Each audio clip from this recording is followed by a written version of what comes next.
Welcome to the Limitless Ladies Network podcast, where we are limitless in sharing lessons to advocate and drive insightful, empathetic self-care. The Limitless Ladies Network is dedicated to nourishing minds, educating on self-care, and facilitating transformative experiences. Our mission is to guide women to age with grace, cultivate good health, and build meaningful connections to bring happiness into their lives. We strive to empower the ladies of the community so they may successfully advocate for themselves and embrace a journey of holistic well-being. Please note that the information and opinions shared on this podcast are for educational purposes only and are not intended in any way to be used as medical advice. Please seek a medical professional for any health-related matters, and always refer to our full disclosure in our show notes.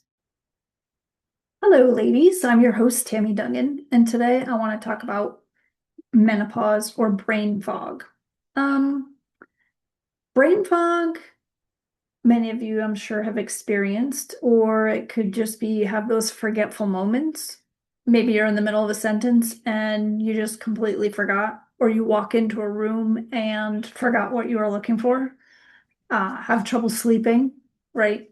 That can contribute to some brain fog. And no, you're not going crazy. It is actually something that is most likely happening to you because of your hormone levels. About 60% of women actually report brain fog. So the good news maybe is that you're actually not alone in this struggle. I also experience brain fog every once in a while, but there are some things that we can do in order to help possibly prevent and or mitigate some of these issues. There's been a lot of controversy around, brain fog, and I'm sure when you go to the doctors, you're kind of dismissed in the fact that it's not really a big deal, or maybe you're given something to help you try to focus.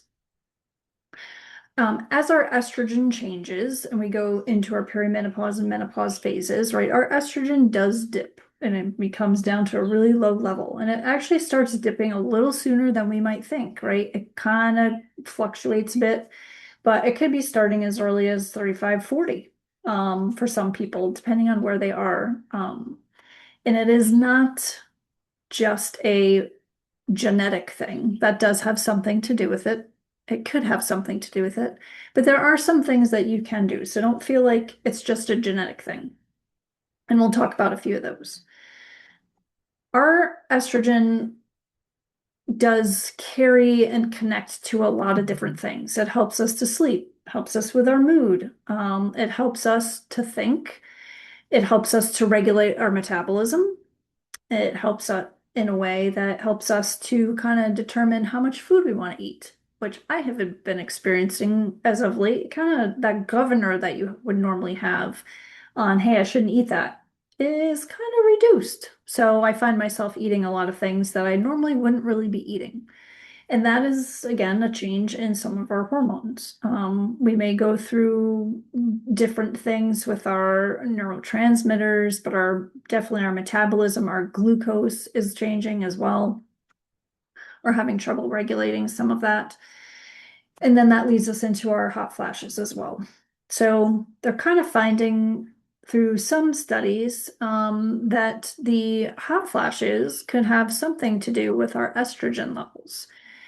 There were studies done on this, but apparently the studies were not done on the actual women that were reporting that they were having hot flashes. Those were excluded from the studies, surprisingly. But now they're starting to see that there are some effects of us not being able to sleep and how that relates to our brain fog. As we're sleeping, we go through this glymphatic process. Our system is cleansing out any toxins. It's also recategorizing things. Think of your computer when you do a defrag for all those techie people out there or that know of technology, right?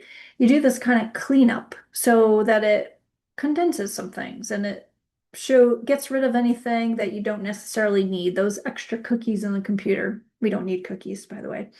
And it also helps us to consolidate where we might have to restore our memories so that we can retain that information for later. So as it's going through that process, we definitely can wake up feeling better. We remember things when we're sleeping well, that is. But as we go through our perimenopause and menopause phases, and that estrogen begins to dip, and there's a few different kinds of estrogen. I won't get into all that nuance about it, but for us non-medical people here, we're just going to stick with the word estrogen, knowing that, we don't need to know all of those other terms.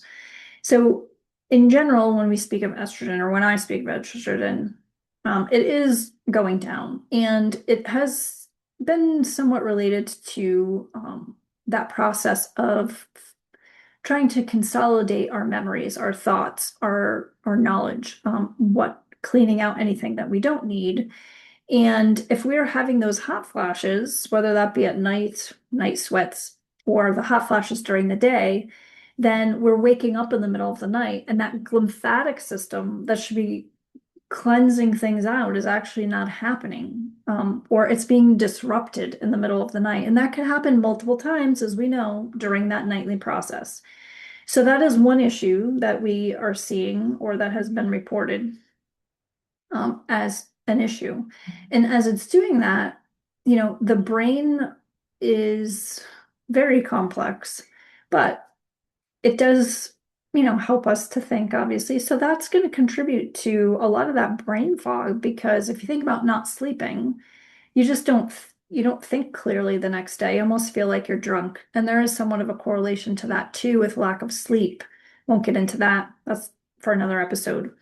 But just wanted to talk about, that brain fog, and letting you know that that's definitely not something that is anything that you're doing wrong necessarily. Um, but it is something that you want to pay attention to,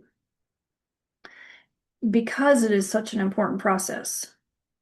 And it has been linked, or is being kind of researched to be linked to Alzheimer's disease. More than 50%, or about 50% of women will get Alzheimer's reported versus men, because we have that big difference in terms of that estrogen change and the matter in our brain, the white matter. So they've done a couple of scans recently in some of the studies, and they're seeing where, starting out early on compared to over several, decades for these women that participated in this, that the white matter in their brain, or actually the active areas of their brain, are actually dimmer and dimmer as they get older, which can be related, it seems, to estrogen, or the lack of it, because it does control so many other things, our cortisol levels, as I said, our metabolism and our insulin levels. So it's definitely going through a lot of things, not just our reproductive system. It is a whole body system. So we want to think about that as we're going through any of our changes. And it's, frequent or persistent menopausal vasomotor systems, they call them, or hot flashes, have been associated with a 50 to 77% increased risk of potential future cardiovascular disease too. So those hot flashes can have a really big impact on our overall health. But they are, as I said, kind of correlating that a little bit to our night sweats, and that would increase potentially our Alzheimer's and dementia diagnosis. Because we see those typically, kind of going up. And we are living longer than we were previously. So we want to make sure that we don't have those mental issues happening. So one way that you can work to help mitigate or prevent this is really talk to your healthcare provider. Broach the subject, I suppose, with your primary care provider or your OBGYN. They may or may not know a little bit about hormone replacement therapy, or want to have the discussion about menopause, because it actually has also been reported that about 80% of, those getting into the medical field don't really feel comfortable talking about it. So advocate for yourself and push that, because your overall well-being and quality of life are truly depending on you making sure that you get some answers to this. So you might want to start tracking, if you are having those hot flashes, how often are you having them within a 24-hour period? hot flashes, night sweats. Keep track of those so that when you do go to the doctor, you can report on that. How about your mood changes? That can affect it as well because it also regulates your mood. So are you, having stressful moments, your cortisol levels are going high, that's also going to adjust your hormones as well. Tracking those types of things will definitely give you some more information to go into the doctor and say, hey, look, I've noticed this pattern happening, and I would like to get some more information about hormone replacement therapy or things that may work to help me not to have some of those symptoms.